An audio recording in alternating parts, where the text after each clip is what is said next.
वसई विरार नालासोपाऱ्याला सुद्धा मुसळधार पावसाने चांगलंच झोडपलेलं आहे। वसई विरारमध्ये अनेक रस्ते जलमय झालेत। वसईत अनेक घरांमध्ये पाणी शिरलेलं आहे, त्यामुळे नागरिक अक्षरशः हवालदिल झालेले आहेत। सुशांत सावंत आमचे प्रतिनिधी आपल्याला अपडेट देत आहेत। सुशांत, काय सध्याची परिस्थिती आहे? कुठल्या भागात आहात तुम्ही? नम्रता, खरं तर मी आता विरारच्या भागात आहे। सकाळी 6:30 वाजल्यापासून या ठिकाणी पावसाने बॅटिंग सुरू केलेली आहे। मी ज्या ठिकाणी तो भाग आहे विरार पूर्वेचा मनवेल पाड्याचा भाग आहे, ज्या ठिकाणी काही झोपडपट्ट्या आहेत, काही चाळी आहेत। त्या ठिकाणी आपण जर दृश्य मी दाखवू शकतो कशा पद्धतीने घरात लोकांच्या पाणी शिरलेलं आहे, सोफ्याची वाट लागलेली आहे, त्यासोबत घरातलं सामान जे आहे ते सगळं खराब झालेलं आहे। अर्थात सकाळपासूनच पावसाला सुरुवात झाली। इथले आपण जर काही बघितलं असेल रहिवासी, ते देखील आपल्या घरातलं पाणी काढताना इथे या ठिकाणी बघायला मिळते। दरवर्षी आपण पाहिलं असाल तर विरारकरांचे, सर्वसामान्य विरारकरांचे हे हाल जे आहेत ते असेच आहेत।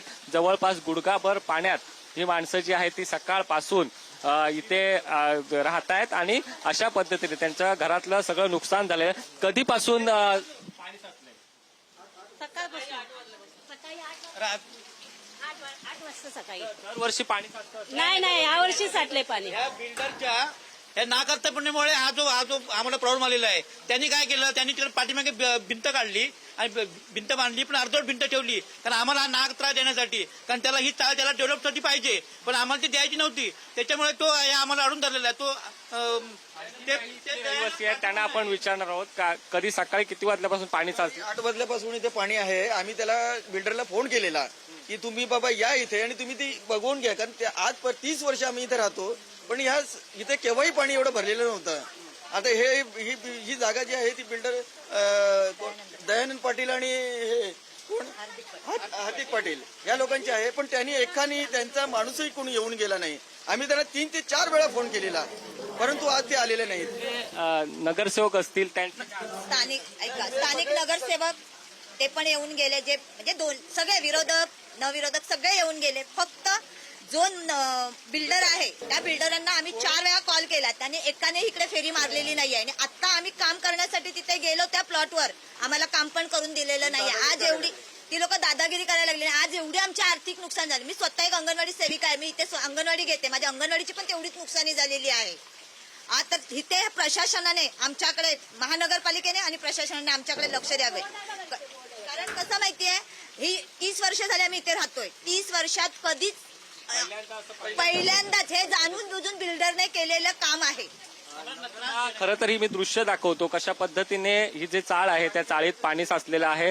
गुडघाभर पाणी आता या परिसरात आहे। प्रत्येकाच्या घरात खरं तर गुडघाभर पाणी साचलेलं आहे। इथे पंप देखील लावण्यात आलेले आहे। कसं नागरिकांचं नुकसान झालेलं आहे। अर्थात प्रशासनाने देखील इथल्या नागरिकांना अलर्ट राहण्याच्या सूचना दिलेल्या आहेत, कारण 7 तारीखपर्यंत पालघर जिल्ह्याला रेड अलर्ट दिलेला आहे। आणि ही घरातली दृश्य आहेत। मी या घरामध्ये देखील जातोय, कशा पद्धतीने या घरामध्ये पाणी साचलेलं आहे। कांद्याचं नुकसान झालेलं आहे, कांदे पाण्यात तरंगताना दिसत आहेत, घरचं साहित्य जे आहे ते तरंगताना पाहायला मिळतात आणि लोकांचं अक्षरशः नुकसान झालेलं आहे। आपण पाहिलं असाल नम्रता, दरवर्षी वसई विरारमध्ये अनेक जे सखल भाग आहेत त्या सखल भागांमध्ये असंच पाणी साचतं।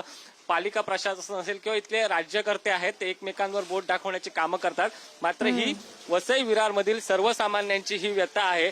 ही संपूर्ण मनवेल पाड्याचा पूर्वेचा परिसर आहे। मी आता या एकाच चाळीत आहेत, मात्र अशा अनेक असंख्य चाळी वसई विरारमध्ये आहेत, ज्या ठिकाणी नागरिकांना असे हाल जे आहेत ते सहन करावे लागत आहेत। वर्षानुवर्ष इथे नागरिकांच्या या व्यथा आहेत। दरवर्षी पावसाळा आल्यानंतर इथला वसईचा पूर्वेचा भाग असेल, विरार पूर्वेचा भाग असेल, नालासोपारा पूर्व पश्चिमचा भाग असेल, हा नेहमी जलमय होतो आणि याचा फटका जो आहे तो कुठेतरी सर्वसामान्य विरार वसईकर जनतेला जो आहे तो पाहायला मिळतोय। नम्रता, अगदी सुशांत, खरोखर ही परिस्थिती खूपच बिकट झालेली आहे।